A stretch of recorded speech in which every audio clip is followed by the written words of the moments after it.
The Norwood Police Department responded to a call on Tuesday night at Norwest Woods of reports that a man was armed with a gun. Chief Brooks has all the details. Hi, this is Chief Bill Brooks of the Norwood Police Department, and we're talking to you Wednesday morning. I want to talk a little bit about an incident that occurred largely at Norwest Woods on Tuesday night. So the event began in the early evening hours when we got a report that a man had gone to a residence on Hatton Street hoping to visit an acquaintance. There was some sort of conflict there, and in any event, it was reported to us that the man drew a handgun and pointed it at the peephole of the home where he was. People had not answered the door for him.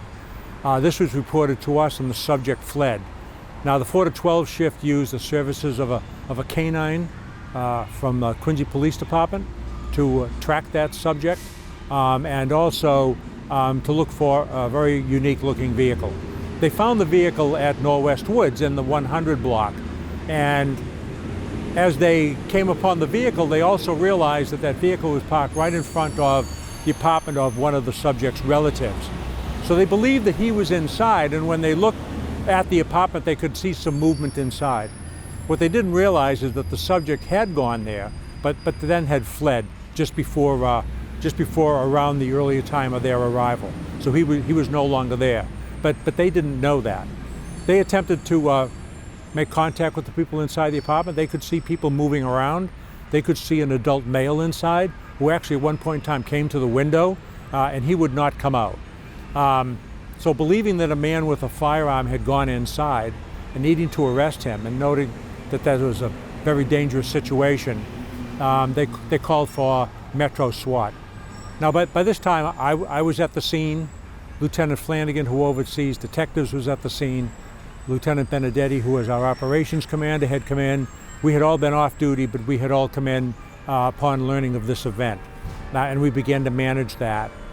Lieutenant Flanagan and his detectives began to prepare a search warrant affidavit to search that vehicle and to search the apartment for the firearm involved in this event. And so that was underway. Lieutenant Benedetti organized the arrival of Metro SWAT, and they did a number of things. They also attempted to what's called a loud hail. In other words, they used PA system just like we had done in an attempt to call him out. And again, the person did not come out, at least not initially. And then they set up 2 armored vehicles which would allow SWAT members to roll in closer to the apartment, and if there was gunfire, the gunfire would not injure the officers inside. And that's what these so-called Bearcats are for, to get the officers close to the scene so that they can effect a rescue and so that they won't be shot. During that whole process, the man who had been inside came out. Come to find out, he was not our wanted subject, but rather his brother-in-law. So he came out. There were also a couple of children inside. We were not convinced that the subject was not inside the apartment, so we went ahead and cleared that apartment. And that was done initially through the help of a state police robotic dog, which is capable of going in and actually searching the apartment. It has a camera and a microphone on it. We can hear what's going on and we can see where the dog is going.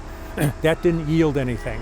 They then used live canines to go in and search that apartment. That was followed by a team of SWAT operators that went in and searched, and they could determine that there was no one inside that apartment. Eventually the search warrants were executed. In the subject's vehicle we found a firearm, and we seized that firearm. That was done pursuant to the search warrant obtained by Detective Green at the district court. And so as a result of the initial assault on Hatton Street and then the discovery of the firearm in his vehicle, that made him a wanted subject. And he is facing charges of the assault with a dangerous weapon and the unlawful possession of a firearm, and then other firearms charges that accompany that.